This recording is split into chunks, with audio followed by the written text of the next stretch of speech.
So if we go on the basis or the theory that a psychosis is a spiritual situation or a spiritual crisis, spiritual attack, or a spiritual initiation, which it can often be all four of those things at the same time, quite overwhelming and distressing.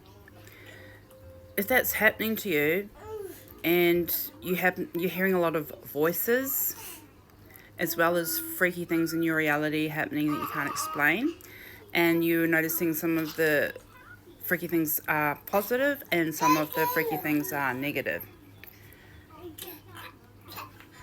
I think this means that the spirit realm is like trying to connect with you. There are spirit helpers from that realm wanting to connect and help and assist you to protect you from the counterattack from an organisation, human, non-human, who do not want you to connect with that realm, who want to get you off track, who want to damage your brain using technological weaponry to implant thoughts, voices, hallucinations. It's kind of like they hacked into your brain, like hacking into a computer system. Getting help from the spirit realm to protect you and your ancestors to protect you basically means they're locked out of your brain. They can't interfere with it. And I'm starting to think that the reason why people's brains get damaged from psychosis and have long-lasting effects, like they find it hard to put a sentence together, or they stutter, or like language, they find it hard to communicate with language. There's some sort of neurological damage that happens from a psychosis. I can pretty much guarantee you that messages from the spirits in the spirit realm would not damage your brain in that way.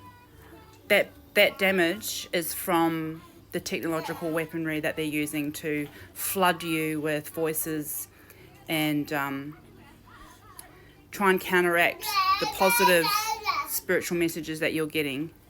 And some of the positive spiritual messages that you're getting don't feel positive because they're kind of like pieces of truth or parts of a storyline that, you know, it's your mission to kind of follow that storyline or follow that lead and investigate it further to find evidence for it and try and like put all these pieces of information together to create a bigger picture theory storyline that is going to help you and clarify your mission here.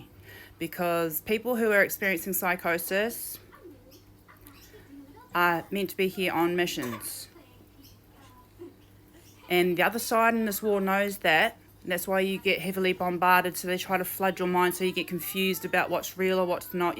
You doubt your sanity. You can't tell the difference between a spirit realm message or an entity, organisational infiltration on you. Or if they've contracted a demon to haunt you. There's a lot of tactics that they use. Sometimes they don't send people voices. Sometimes they send people delusional thoughts based on what they know that you're looking into at that time with your research.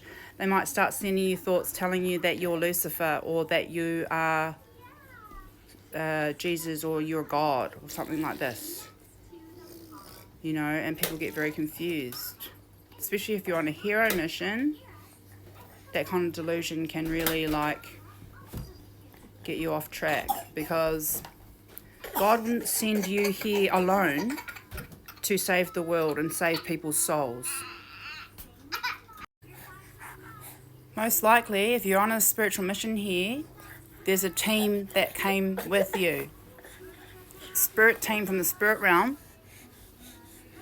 around you, trying to help you and send you messages, and also a human team where you're on the same team mission. Because none of these missions are going to get accomplished if you're just by yourself thinking that you're God. Or going into the astral and, saving everyone from the simulation. You know, this is the sort of delusions that they give to us. Because I'm not meant to be doing all these missions that I've been given. So either they've been sending me false missions, or there are meant to be other people filling in for these roles instead of me trying to fill them in.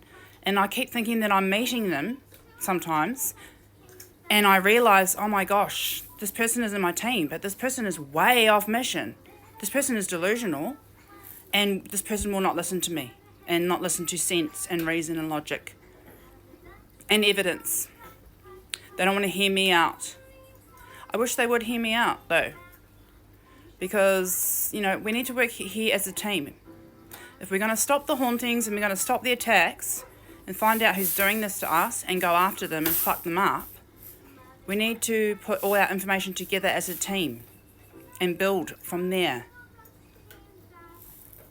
So I hope that you're meeting your team, whether that's human or non-human. And feel free to message me if you have any questions about this. And I'll just add in that something that I think is relevant to mention. I think there are a lot of people on Earth who are meant to be doing spiritual missions and meeting their team, but they are being infiltrated with delusional thoughts and being pushed, like propaganda being pushed onto them, that they're a starseed based on Dolores Cannon's work. You know, like, stop thinking Dolores Cannon is gospel. Do your research on aliens first before you try and identify as an alien consciousness here to raise the consciousness of Earth. Because none of my missions involve raising the consciousness of Earth. That is not the purpose of why you're here. If you're a star seed thinking that you're meant to be doing that, please fucking do a self-analysis on yourself to debug and deprogram yourself, to see if there's any false missions that have been planted into your brain. Okay?